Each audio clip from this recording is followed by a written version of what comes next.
январе месяце я принес каждому арендатору типовой договор. Однако Мелис Сурунов единственный отказался подписывать договор. Он требовал, чтобы сдавать в субаренду. Кантип мен договору жок иштейм. Договорум бар. Артында турган какой-то поддержка жүрүп атат ушундайга баргангачы. Sen bir жагын эле сүйлөтүп сөз бербей жатасың. Сүйлөп бүткөнчө до конца ук да сен блогерсиң. Сен эки стороны тең карашың керек. Мен аны таанып экен, блогер иши ал только өзүнүн өзүнүн кызыкчылык вопросторун берип, провокационный вопростарды берген. Я не буду менять этот пункт и не буду вносить в него изменения. Копейки за аренду не платят, ни электричество, я имею в виду, ни за тазалык, ни за что не платят. Саламатсыздар урматтуу көрүүчүлөр, биз азыр рабочий городокто жайгашкан 13 соток жердеги жумушчу кичи базарына келдик. Себеби мындан бир нече күн мурда YouTube социалдык тармагына ушу базардын жетекчилиги менен арендага отурган адамдын ортосундагы пикир келишимсиздиктер чыккан. Биз ушул жерге келип, эки тараптын пикирин угуп, мындагы сатуучулардын пикирин угуп, жалпы бул маселе кандай болгондугун биздин көрөрмандарга чагылдырып бермекчибиз. В 2023 году в декабре месяце заканчивается договор аренды у всех арендаторов мини-рынка. Но, как обычно, в начале года 2024 в январе месяце я принес каждому арендатору типовой договор, который разработан с учетом нового налогового законодательства, рекомендациями руководства страны о том, что нельзя сдавать субаренду. И я предоставил его на подписи всем арендаторам мини-рынка Джумушчу. Однако Мелис Сурунов единственный отказался подписывать договор. Ему необходимо было, он требовал, чтобы в договоре было предусмотрено его права сдавать в субаренду. Я отказался изменить пункт договора. Я считаю, что у всех арендаторов должны быть одинаковые условия для работы. После этого Мелис Сурунов сказал, что он устроит так, что я все равно заключу с ним этот договор всякими возможностями. После этого меня проверили все государственные органы по заявлению Мелиса Сурунова и сказали, что у меня все нормально. Сейчас Мелис Сурунов обратился в СМИ и указывает, якобы какие-то у меня есть нарушения, о том, что есть двойные договора, двойные платы. Но все эти его слова не нашли своего подтверждения, когда мои деятельности и деятельность мини-рынка проверяли уполномоченные государственные органы. Относительно Мелиса Сурунов, я не намерен идти на поводу этого человека, который теперь использует СМИ, чтобы надавить на меня, чтобы я пошел на уступки ему. Такого не будет. У всех арендаторов должны быть одинаковые условия работы. И никто, кто бы ни пришел на место Мелиса Сурунова или другое лицо, я не буду менять этот пункт и не буду вносить в него изменения. Да, уведомление мы отправляли Мелису Сурунову. Это было 2 февраля, не помню, по почте с уведомлением. С получения этого письма он должен был заключить договор. Он пришел 6 числа, когда администратор по хозяйственным делам спустилась вниз обед, увидев Мелиса, у нее было на руках договора. Она сказала, ты пришел заключать, где он начал ей грубить, выхватил один из договоров с печатью и убежал.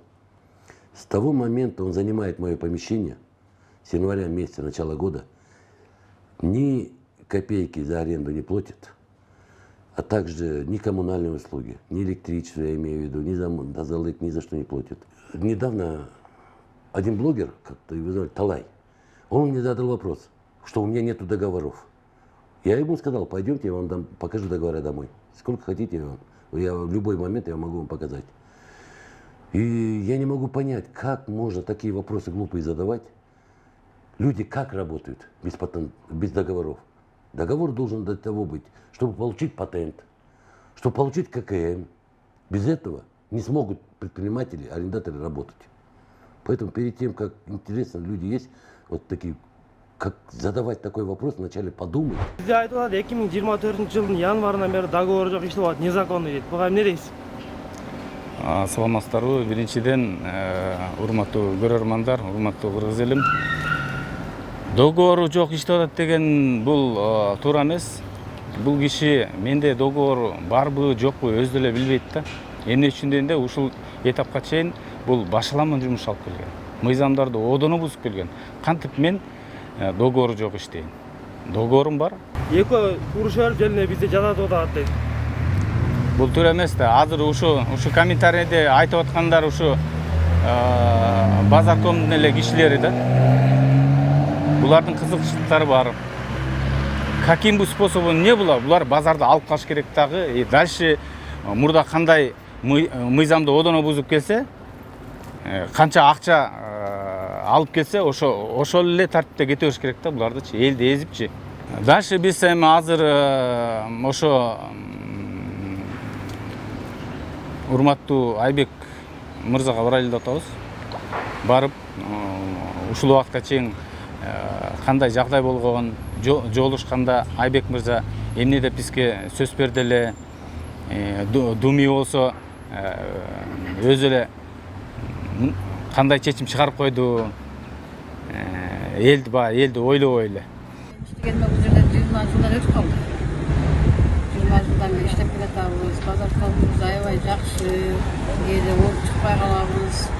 Кышында суук болот, кээде ооруп чыкпай калабыз. Поддержкасын берет көп бизге.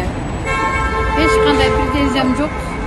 Мен эч кандай бизге жакшы болгондор келатат. Ушул азыр кандай болсо ушундай калганынан эле биз баардыгыбыз макул болчук. Бир эменин артынан ушинтип азыр баардыгыбыз стратегия тутабыз да азыр. Ушундай боюнча эле калса биз аябай сүйүнөт элек да. Азыр кандай болсо ушундай эле калсачы. Эч кандай өзү бир ушунча базардын ичинен бир эме да, же эме төлөбөйт, же эме кылбайт. Өзүн эле ойлоп атат, башканы ойлобойчу. Мисалы үчүн ал жерде базарда иштегендердин баардыгыбыз каршыбыз аны эместечи. Эч ким биз колгондо эмеспиз, өзү эле биздин артыбыздан чуркап жүрөт. Полностью каршыбыз. Биз мына базаркомду колдойбуз. Биз текшерет да ай сайын, патенттерин төлөгөн жок текшерет. Бардығын ай сайын төлөп, вовремя төлөп келебиз. Январь айдан бери же патент төлөбөсө, же аренда төлөбөсө кантип иштеп келет. Значит, артында турган какой-то поддержка түртүп атат ушундайга баргангачы. А так кантип алып иштеп атат январь айынан баштап төлөбөй, же патент же эч нерсе төлөбөй. Биз бул базарда 95-жылдан бери иштейбиз. Азыркы базарком менен бизге жакшы мамилеси. Биз өзүбүздүн договор боюнча иштейбиз. Убагында договорлор төлөп турабыз. Бизге договор устраивайт. Канча жылдан бери иштеп келатат ушундай договор менен.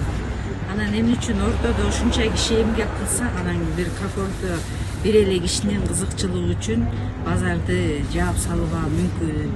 Суп арендасын төлөбөсө, биз төлөп келатпайбыз, ошончо жылдан бери оокат кылып келатсак, анан бир эле кишиге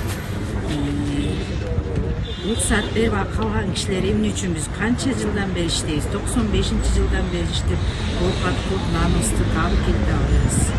Эмне үчүн деп менде ушундай вопрос болуп атат да, анан ал эмне үчүн эл менен кеңешпей туруп эле көпчүлүктүн атынан өзүнүн кызыкчылыгын ойлоп атат. Мен ушул вопрос мага аябай кызык болуп атат. Биз байке бул жакта уже 15 жылдан бери иштейт. Мен ата энем 15 жыл, 20 жылда болуп калды. Ушул базарда, можно так сказать, биз өсүп чоңойгонбуз. Ал видеону көрсөңүз, мен ошол видеодо постоянно от үйдө мен да бар болчумун. Вот мельком ходил, Ральф байкенин жанында мен да болгом.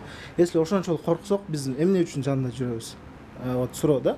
Мен аны тааныбайт экен, блогер иши ал только өзүнүн өзүнүн кызыкчылык вопросторун берип, провокационный вопросторду берген. Көрсөңүздөр болот видеодон, прям Ральф байкеге наводящий провокационный вопросторду берген. Ральф байке айтты, жүр бас, мен көрсөтөм, договорлор барын көрсөтөм. Седене биз жанында туруп айттык да. Бүт бардыгы бар менин документ депчи. Договорда канча акча болсо, ошол акчаны эле төлөйбүз. Ал просто баягы калп сөздөр да. Көрө албагандар айтып аткандар может быть мүмкүн. Вообще-то биз жердин баарына немесине, шартына баарына биз довольныйбыз.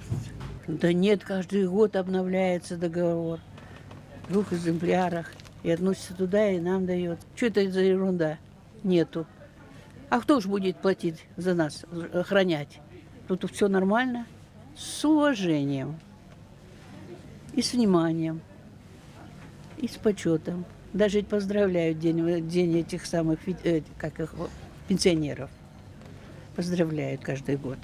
Үстүнө да астына да бербейбиз, эч кылса ушундай кандай цена болсо ошондой ценада төлөп беребиз. Бизге отношениясы жакшы, биз менен болгон мамилеси да жакшы. Мен айтар элем, жанагы айтып аткан элдердин сөздөрү ошибка чаап аткан го деп. Охранага, мусорго, местага полный эле бир договор келет да, ошол боюнча эле беребиз биз. Андан сырткары акча эч кандай алынбайт. Андан сырткары жерге өзүбүз иштеген жерибизге закон боюнча беребиз.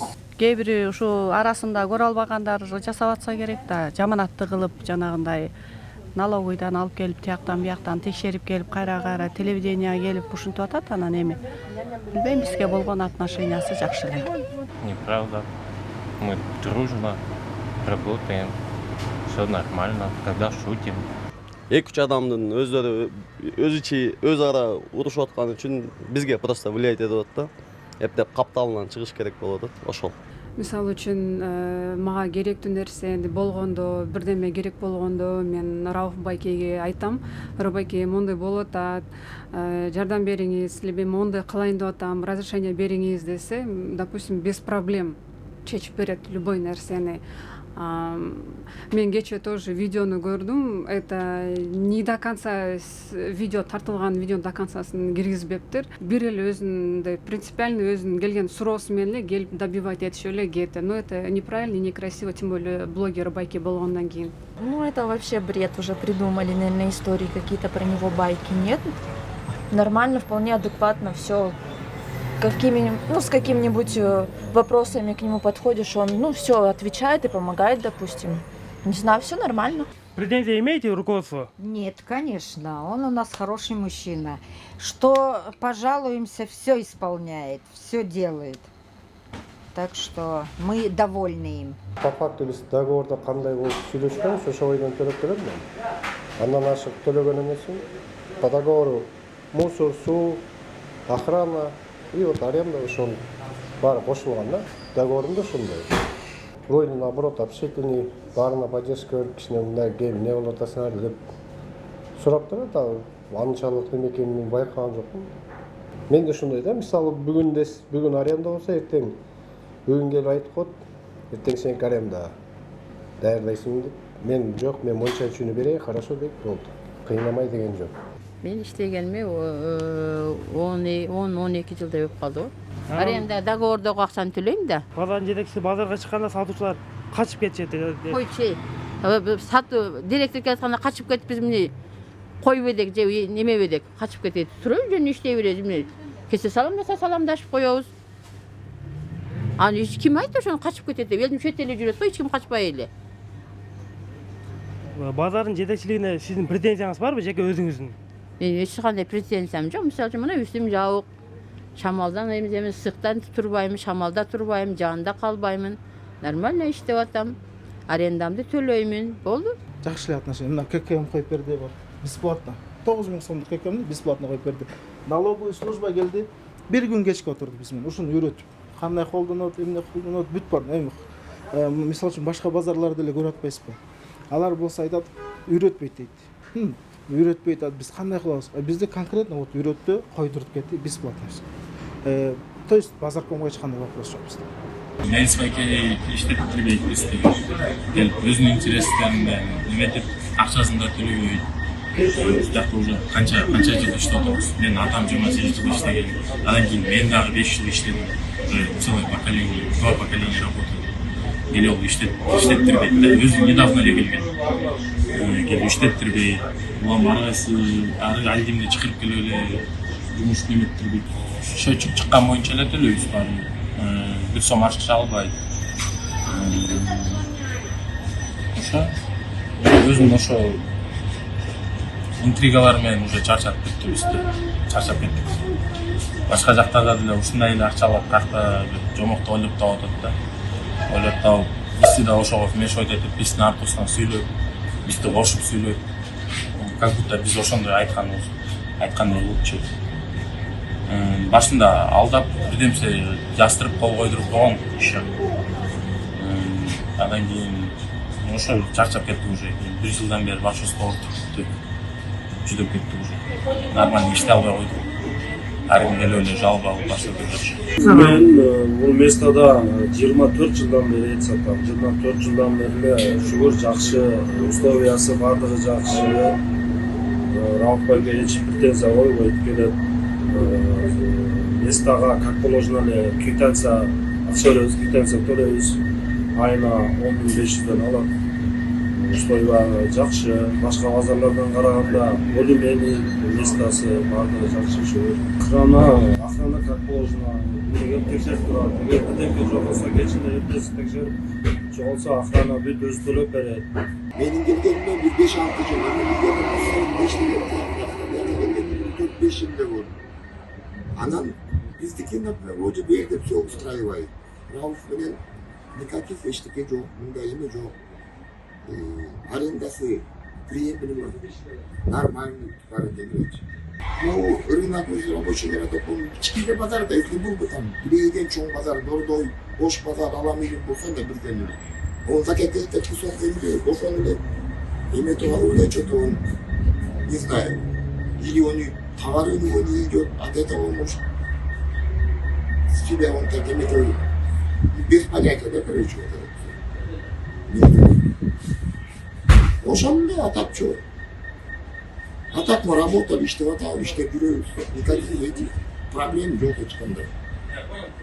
Что говорим, то и делаю. Арминцы чакырып берген. Телефоны валда блогерлерин чакырып берген, снимает там, где-то снимает. А блогеры на этом же они зарабатывают. Им тоже деньги надо. Им-то силы деньги не хватает. Ошол мен айтам. Или он не хочет, или канча кишинин убалына калат бул жердечи просточу. Бетте оокат культурдун кишилердин убалына калат просточу. Мынакей урматтуу көрүүчүлөр, биз базар ичинде дээрлик баарын кыдырып чыктык. Мындагы соодагерлердин бардыгы комментарий берели дешти, бирок биздин эфирдин убакыты тар болгондугуна байланыштуу биз бардыгынан комментарий алууга мүмкүнчүлүк болбоду. Мындагы соодагерлердин бардыгы Рауф мырзаны базардын жетекчилигин колдой тургандыгын айтып атышат. Biz bazarda kıdırıp çıkarırsa mınday bir iki çoğun magazin var iken, anam kalgandары ошо soda ayançaları, pavilyonlar iken, mındagılardın bardığı soda kılıp otkан aябай разы экендигин, жетекчилиги менен эч кандай конфликтке барбагандыгын, мындагы эки тараптын пикир келишпестигинде кимдики туура эместигин көрөрман өзү чечим чыгарып алат.